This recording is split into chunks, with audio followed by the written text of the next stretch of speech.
And first up, breaking news coming in. Bengaluru stampede judicial probe report that has been accessed by India Today. And according to this report that states that the event was held without prior permission under Licensing and Controlling of Assemblies Order 2009. Senior police officers who were found providing bandobast despite event being unauthorized, indicating collusion with organisers. RCB's posts on social media at 7:01 a.m. and 8 a.m. that led to massive crowd gathering without entry protocols. No gate-wise entry guidance that was given even as the crowd surged, leading to chaos. Stadium design unsuitable for mass gathering. Gates were opened directly onto public footpaths. There were a lack of holding areas for crowd that forced people to queue up on the roads, causing traffic and security risks.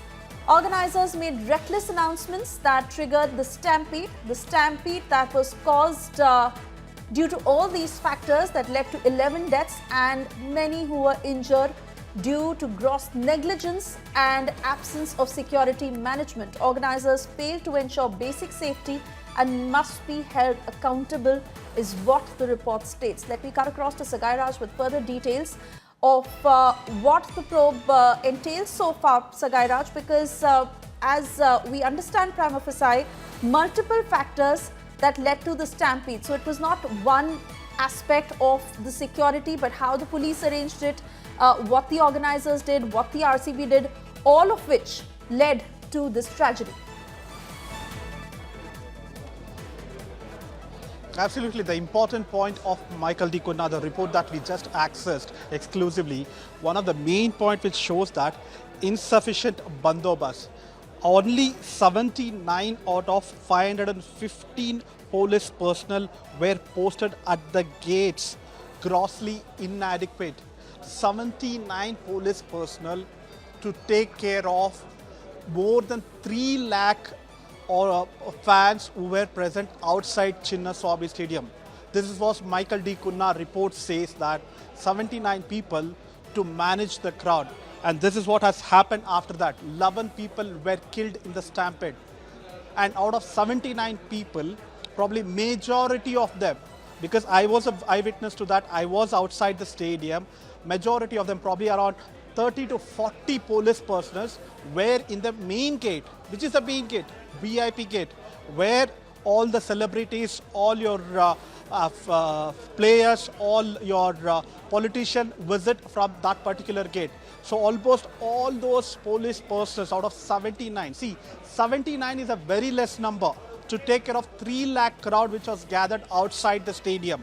And out of 79 police personnel, most of them were in the VIP gate to take care of the VIP entries and inside the stadium. This clearly shows that there is a failure of police department which should supposed to take care of the security bandobast, had deployed only 79. And where were the rest? Rest were here at Vidhan Sabha, where I am standing right now. Most of the senior officers, from police commissioner to all the DCPs, all IPS officers were here. Why they were here? Because you have everybody in the city, like cabinet minister, celebrities, governor, chief minister, deputy chief minister, everybody were present here in Vidhan Sabha, including their family members, to get a glimpse of RCB players. Even if you notice that there were politicians who brought their family members to show their favorite players, Virat Kohli and others, in Vidhan Sabha. And all the senior officers from your Bengaluru Commissioner, Bengaluru DCP, other DCP except North DCP, which I've seen him near stadium, almost everybody were here at Vidhan Sabha taking care of a VIP bandobast. But very few people, 79 people were near Chinnaswamy Stadium. Out of 79, probably 75% were at VIP gate, and rest of them managing the 3 lakh crowd which was in and around the Chinnaswamy Stadium. That's what Michael D. Kunna report clearly, categorically highlighted in this particular report. And apart from that, it also says that there were misleading announcement, last minute and conflicting message about entry gate caused mass confusion, poor crowd management, no gate-wise crowd direction even after congestion, crowd gathered based on RCB social media post at 7 a.m. and 8 a.m. People started to gather as early as 7 a.m. in front of Chinnaswamy Stadium after the post of RCB got viral. This clearly shows Jungle Raj, that... but this once again raises the question that the Karnataka government is absolved of the responsibility. Siddaramaiah has directly blamed Virat Kohli for putting out that video. How and who pins the Karnataka government responsible amid all of this, amid all of these factors that have been stated? For the moment, we leave it at that. I want to thank you for getting us the latest. Moving on, the shocking gang war in Patna hospital that has sent ripples across Bihar, where the shooters were caught on CCTV entering the ward. They were armed and then they fled after committing that murder. The police called it a season of murders. India Today getting you this report.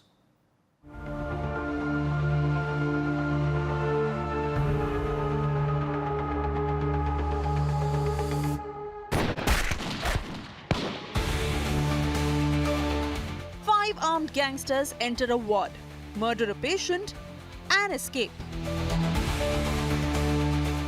No, this is not a scene from gangs of Wasipur, but the horrifying reality of Bihar in 2025.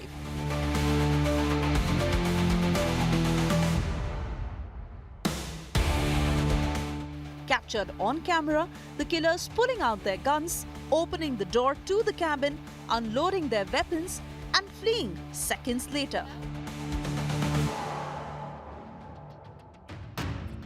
They killed gangster Chandan Mishra, a hardened criminal with multiple murder charges who was out on parole on medical grounds.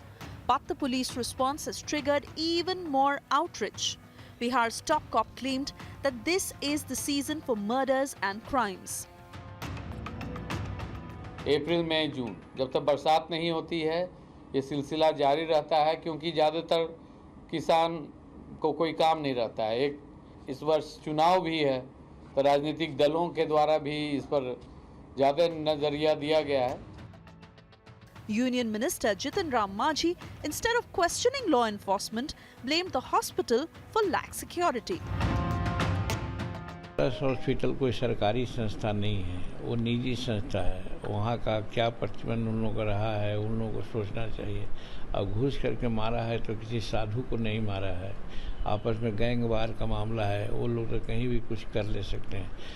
और अब तो नीतीश कुमार जी ने एक नया आयाम शुरू कर दिया है कि जो ऐसे कल्प्रिट होते हैं उनको ठोक दिया जाता है, उनको काउंटर कर दिया जाता है। For the opposition, the incident is proof of the Jungle Raj under CM Nitish Kumar. Law and order का क्रिमिनल डिसऑर्डर हो चुका है। अब ये बात एडीजी खुद ही कह रहे हैं। अगर ये कौन सा बहाना है भाई कि मॉनसून में बारिश में अपराध बढ़ जाता है? ये तो पहली बार हम लोग सुन रहे हैं। यानी पुलिस नाकाम है, लाचार है। ये बयान तो ये दिखाता है क्योंकि मुख्यमंत्री का इकबाल खत्म हो गया, गृह मंत्रालय उनके पास है, दोनों डिप्टी सीएम बेकार है। कोई दिन ऐसा नहीं जा रहा है जब बीभत्स हत्याकांड न हो रहे हो। अब पारस हॉस्पिटल प्राइवेट हॉस्पिटल है, बड़ा हॉस्पिटल है, वहां सिक्योरिटी गार्ड से होंगे, पर अपराधियों के हौसले कितने बुलंद हैं कि वहां सिर्फ हत्या नहीं हो रही, गैंग वार हो रहा है। तो क्या बिहार हिंदुस्तान में हिंदुस्तान का कानून नहीं चलता? वहां कोई जंगल राज के लिए अलग से कानून नीतीश जी और भाजपा ने मिलकर बनाया है। With Bihar now fully in poll season, this incident is a grim reminder of how crime-infested the state remains, a formidable test for the incoming government. With Rohit Singh, Bureau Report, India Today.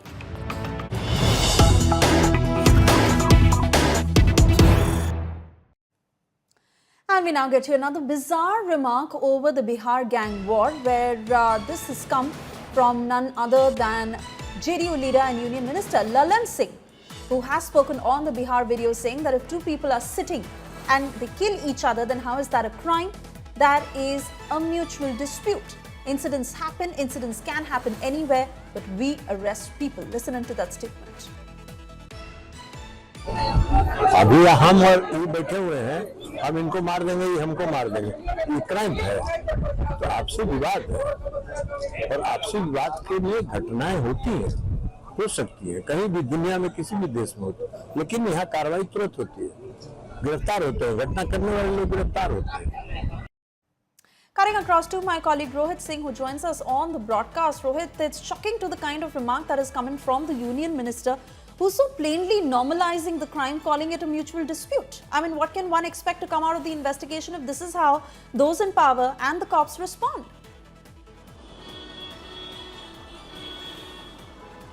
Well, yes, absolutely a bizarre kind of a comment that has been made by Lallan Singh, the Union Minister in the Modi government, where he says that if two people are sitting and if they kill each other, then it's not a crime. But this is what Lallan Singh is maintaining, an absolutely bizarre comment that has been made, especially at a time when there are several incidents of murders that have taken place in Bihar in the last fortnight. More than almost 24 murders have taken place. Just today morning we saw that how one of our dreaded gangster who was out on payroll, Chandan Mishra, he was gunned down inside a private hospital in Patna.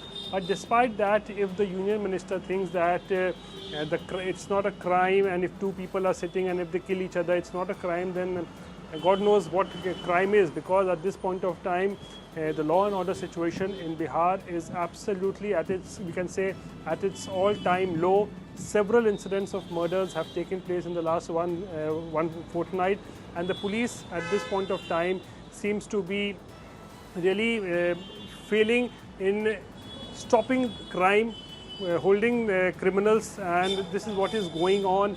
Sushashan, which was the USP of Nitish Kumar, also seems to be nowhere right now. So the question is, it's an election year, so if all this is happening, then who is responsible for it? Where is the police? Where is the administration? And how these criminals have become so emboldened that they are literally going inside a hospital and killing someone, a patient who is undergoing treatment. He may be a dreaded gangster, but these incidents clearly shows that the law and order situation in Bihar is really worsening day by day. Back to you. But when this is the kind of messaging that goes in from our mantris who are in power, then what is one possibly to expect? I request you to stay on with us as we move on to more news from Bihar. Yes, ahead of the upcoming Bihar polls, CM Nitish Kumar, who has announced free electricity for up to 125 units for all households from August 1. He further added that within the next 3 years, with the consent of these households, solar power systems will also be installed either on their rooftops or at nearby public places to provide further benefits.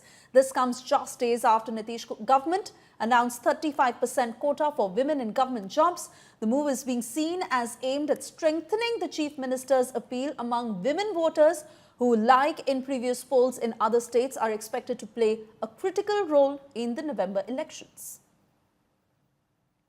वास्तविकता क्या है कि वहाँ बिजली लोगों को मिल ही नहीं रही।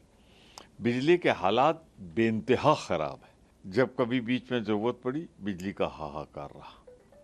और अब देखिए, पता नहीं अचेतन अवस्था में या चेतन अवस्था में नीतीश कुमार जी 125 यूनिट बिजली फ्री देने की बात कर रहे हैं।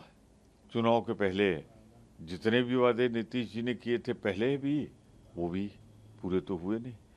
तो एक और झूठा वादा जनता के बीच में उन्होंने फेंक दिया। अगले 3 साल में ही सारे घरों पे सोलर लग जाएगा और 1,67,00,000 परिवार को, और आप जानते हैं आजकल तो बिजली 22-24 घंटे रहती है, बिजली की कोई दिक्कत है नहीं कहीं पर। वो ऐतिहासिक फैसला है। 1,67,00,000 मतलब आप सोच लीजिए लगभग बिहार के सारे परिवार टच हो गए, और जो उससे बचे हुए हैं उनको भी 125 यूनिट का फायदा होगा।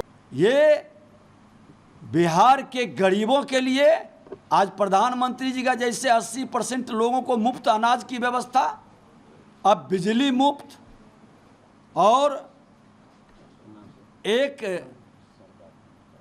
कंडीशन है कि अगले 3 साल में सबसे सहमति ली जाएगी कि 10,000 मेगावाट का सौर ऊर्जा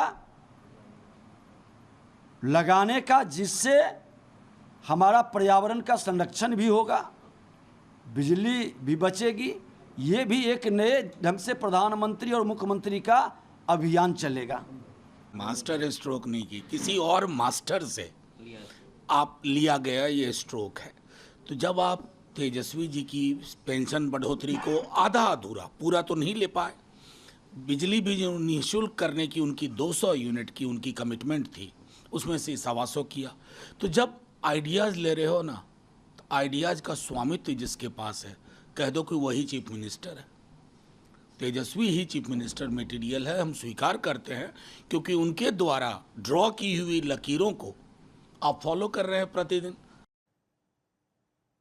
And let's now sum up for you the string of announcements and the SOPs that have been declared by Nitish Kumar for the people in Bihar, where it is an attempt to literally appease one and all. So you've heard of the latest 125 units of free electricity that have been announced by Nitish Kumar, which of course applies to all.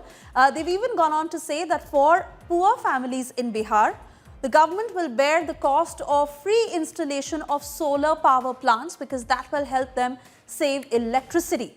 Also for women, we all understand how they've announced 35% reservation in government jobs for women, which of course will play a huge role given the fact that the women vote bank is a sizable population. Also for the youth, Nitish Kumar has gone on to announce 1 crore employment opportunities and also the setting up of Skills University, which they have promised will hugely aid the youth to be able to get jobs in the future. Meanwhile, we cut across to more breaking news coming in.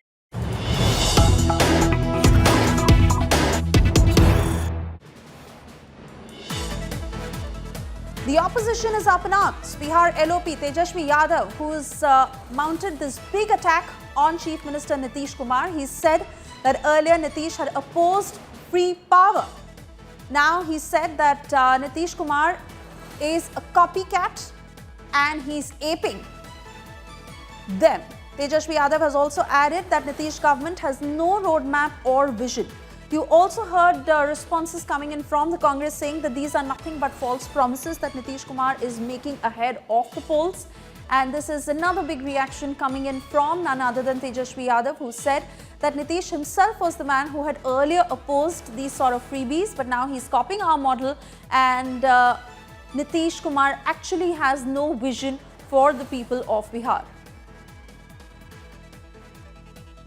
यही नीतीश कुमार जी बयान देते थे कि मुफ्त में बिजली नहीं देना चाहिए। तेजस्वी बोला 200 यूनिट फ्री में बिजली देगा, तो आज नकलची सरकार ने नकल की। इनके पास अपना रोड मैप विजन तो है नहीं, कुछ उपलब्धि है नहीं। यही नीतीश कुमार जी बयान देते थे कि मुफ्त में बिजली नहीं देना चाहिए। तेजस्वी बोला 200 यूनिट फ्री में बिजली देगा, तो आज नकलची सरकार ने नकल की। इनके पास अपना रोड मैप विजन तो है नहीं, कुछ उपलब्धि है नहीं। I want to go back to my colleague Rohit, who continues to be with us on the broadcast. Rohit, whether these promises will convert to votes is something only time will tell. But Nitish Kumar there, leaving no stone unturned, is sensing stiff competition. On the other hand, the opposition says it straight up that these are false promises that Nitish is making.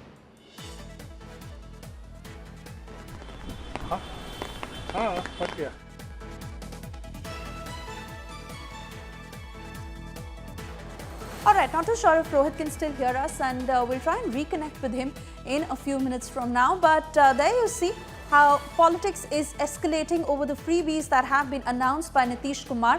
In fact, I took you through the string of announcements that were made literally for one and all. But the opposition says these are false promises, and Nitish Kumar has no vision for the people of Bihar. Rohit, I want to come back to you if you can hear me. How do you look at this?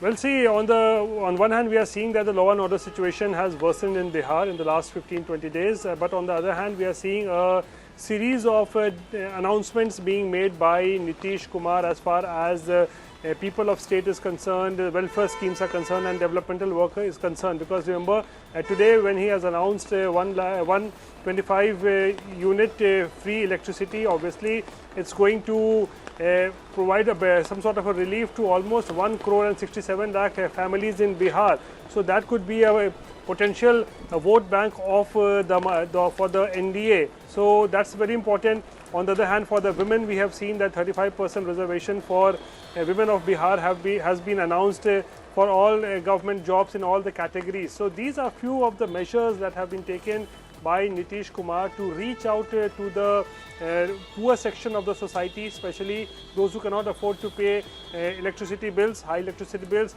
and also to the women voters of Bihar. Because remember, in the last 10-15 years, women have voted extensively and aggressively for Nitish Kumar. So that is why, keeping that in mind, this reservation of 35% was also announced a few days back, and today free electricity up to 125 units have been announced for almost 1 crore and 67 lakh families of Bihar. Alright, do stay on, Rohit, as we have one more response coming in. This is from Samrat Chaudhary, Bihar's Deputy Chief Minister, who has said out at Tejashwi Yadav over the comment he's made after distributing free electricity, where he's gone on to say, look, ask him not to act like a child. The elections haven't been announced yet. Listen into that statement. ये बचवा की बात मत कीजिए, इसलिए मैंने कहा कि चुनाव की घोषणा बिहार में नहीं हुई। महागठबंधन के लोग अभी घोषणा पत्र बना ही रहे। अब बचवा को हड़बड़ी थी तो हम क्या कर सकते। अब देखिए, जिस पार्टी में 5.5वें नंबर पर कोई व्यक्ति हो, उसका क्या होना है।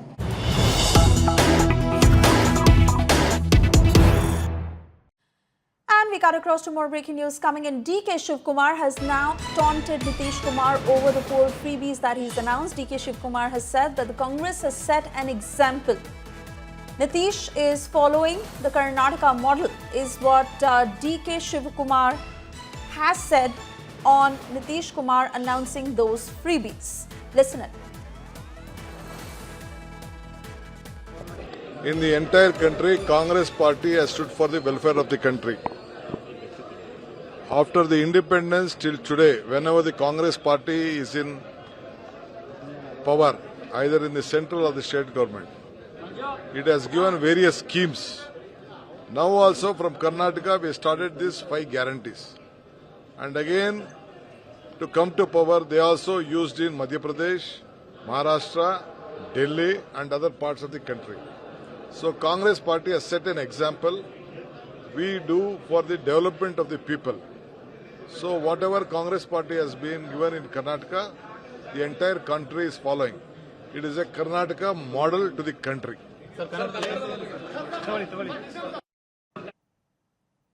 Moving on, over a month after the tragic AI-171 crash that claimed more than 270 lives, new leaks that have sparked massive outrage. A Wall Street Journal report that claims a cockpit conversation questioned a critical fuel switch move moments before the fatal takeoff, but Indian aviation experts who have dismissed these claims, pointing to a prior stabilizer sensor glitch. Getting you more details in this report.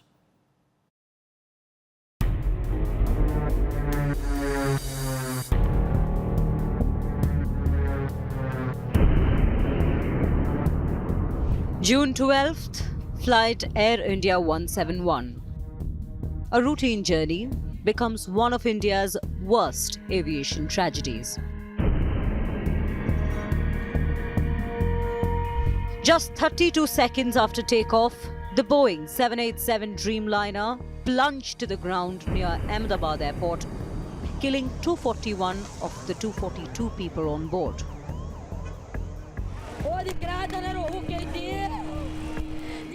The preliminary accident report released by the Aircraft Accident Investigation Bureau, AAIB, offered few answers, but what it did reveal only deepened the mystery. Fuel supply to both engines were cut off just 3 seconds into the flight, and a puzzling conversation between the pilots. Now, chilling details are emerging from inside the cockpit.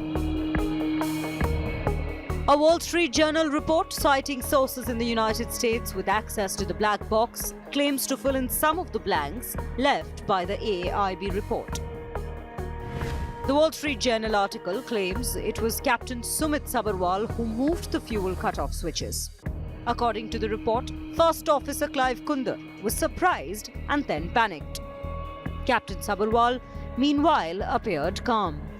The journal adds that Kundar, as the pilot actively flying the aircraft, would have had his hands full on the controls, while Captain Sabharwal, as the pilot monitoring, would likely have had his hands free.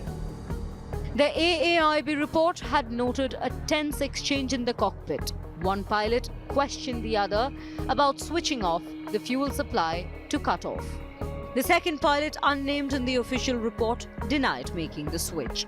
Experts say the switches were moved in deliberate succession, just 1 second apart, a move described as highly unusual, with no clear justification during a standard takeoff. I would like to condemn, firstly, such reports which are directly bearing an effect on the pilots' fraternity without any evidence whatsoever. The preliminary report nowhere states that the pilots have moved the fuel control switches, and this has been corroborated by the CVR recording. मुझे लगता है कि उन्होंने जो report दिया है उसमें सभी ये प्राइमरी बेस पे है। उन्होंने ये भी कहा है उसमें कि ये अंतिम रिपोर्ट नहीं है, इसलिए हम किसी निष्कर्ष पे आना उचित नहीं होगा। ये अंतिम रिपोर्ट जब आएगा तब सब सामने आएगा कि एक्चुअली उसमें क्या रीजन था, क्या कारण था। Meanwhile, another angle is under investigation. A report by the Indian Express says technical issues were flagged by the crew during the aircraft's previous flight. The AAIB report confirms the crew had entered a pilot defect report in the aircraft's technical log. The report issue: a stabilizer position transducer defect, a fault in the sensor that helps control the aircraft's nose movement. Troubleshooting was conducted as per standard procedure and the aircraft was cleared for service.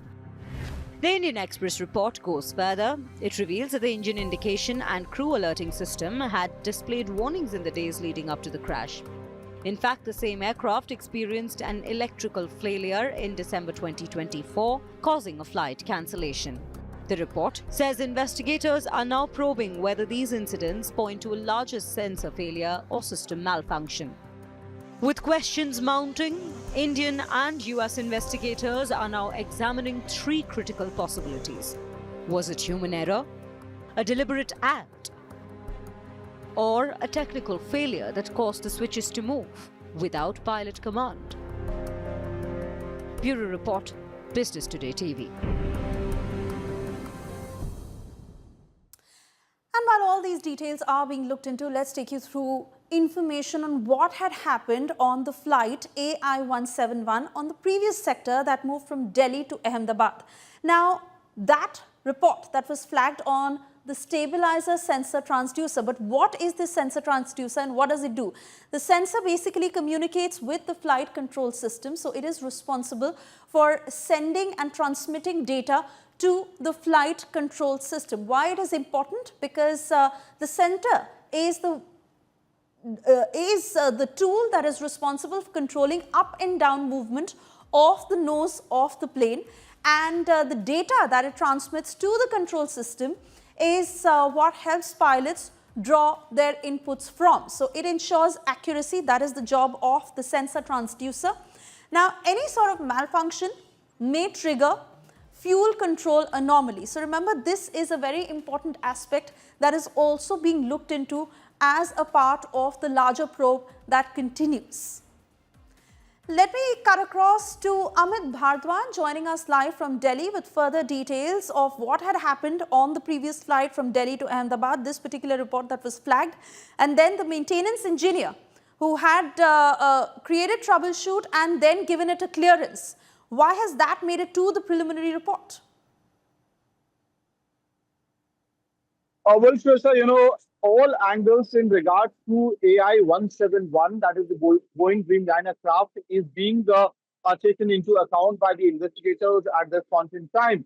And this would include the log sheets of the craft as well, which means that, on the day when the flight was taking off from Ahmedabad, every log sheet, every book, engine report that has been given, which is an automated system report as well generated by the craft, all of that is being looked into. Along with that, the original equipment manufacturers have been also roped in to check as to whether their, technical aspects of each of these components of Air India was in right place or not. And in this particular process, the old documents of the craft is also being taken into account, because these are voluntary compliance declarances which are being which is usually done by the flight operators. And in this case, Air India must have already done those declarations from their side as well. So each of these angles are being looked into as to whether there were any sort of compliance issue, whether a particular fuel control switch or sensor stabilizer had malfunctioned in the past as well, and what corrective measures were taken into account after that.